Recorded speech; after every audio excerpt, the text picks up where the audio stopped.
I'm Caden Love. And I'm Seema Love, his wife. And we are Love and Lore, taking dark fantasy, light fantasy, and everything in between.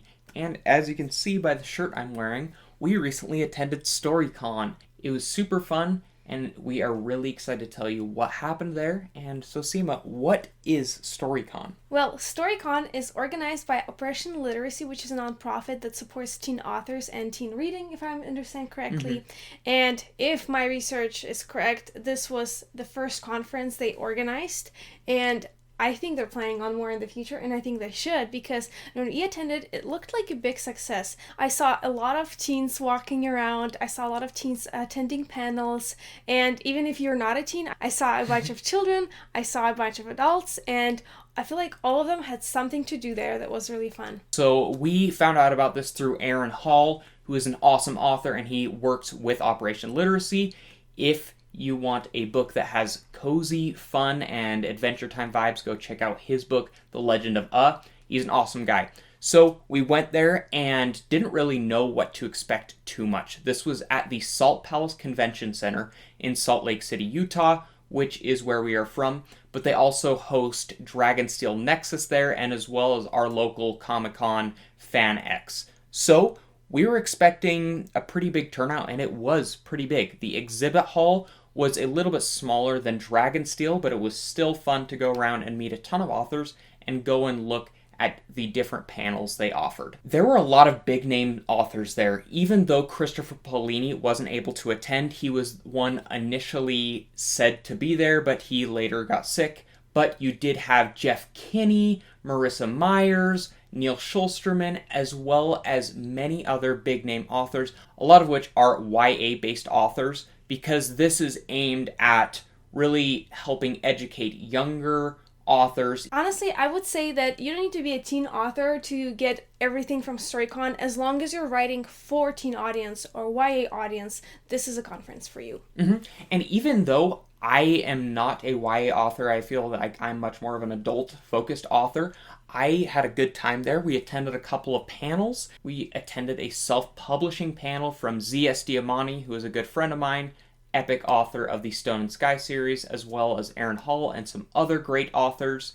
There were so many things there, such as writing emotional scenes without cringe, just a whole plethora of classes that are included in the membership, as well as paid masterclasses with some of those big name authors like Neil Schulsterman or Jeff Kinney. And speaking of masterclasses and the exhibit area, actually, I'm pretty sure that the exhibit area was free for anyone to attend. You didn't even need to get like a badge or anything.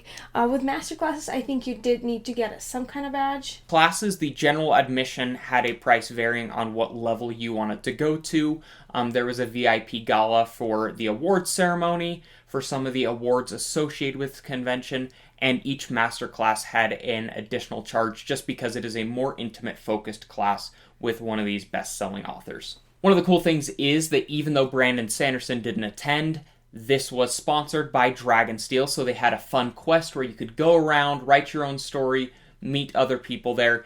It is a brilliant networking opportunity for authors looking to get their foot in the door. As well as this, they also had a face-to-face agent pitching event and so many other great things with market professionals that you couldn't get outside of this convention. Yes, there were a number of panels focused specifically on getting published. There was one about self-publishing, about editors and agents. So it was really good for us to attend specifically with our Svedling Press business starting up, because we have submissions open for, by the way, if you wrote a fantasy or science fiction book, you should submit. We just extended our deadline for submissions to April 1st, so please submit if you have something to submit.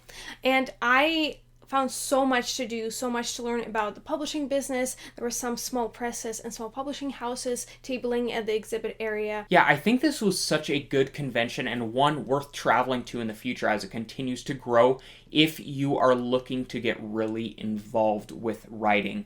There are so many conventions out there where you can meet people and get your book signed, and like at Dragonsteel, just talk about the lore of these books. But this one was a good one on focusing on improving your craft, as well as how to get your books out there. Okay, well, we've talked about who should attend but who should table at Storycon? I actually talked to a bunch of people who were tabling there and asked about how the sales were going. We had a couple of our friends that were tabling at Dragonsteel and at Storycon, and they were one of the few people that said that they had the same amount of sales at both conventions, which is pretty amazing because Dragonsteel is so much bigger. I think it's because their book specifically was targeted at like a teen YA. It's Blake and Ravenpen's Skystone Chronicles. So they had a pretty good success. Some other authors that were specifically maybe targeted at older audiences. For example, I saw a couple of romance books that looked kind of more YA they teen. They said that their sales weren't as good. And when I talked to artists, they also said that their sales weren't as good. So my guess, the best person to table is if you're writing for specifically teen audience, because this was the main crowd. So yeah, considering the price of attending and tabling, Storycon is definitely worth going to, whether you're tabling or just attending or going to masterclasses or just visiting. I highly recommend checking out Operation Literacy and following Storycon to see how they grow in the future, because they are already setting their dates for 2026, and we're super excited to see where things go after such a successful convention. Yep, we'll be there next year, and thank you for watching!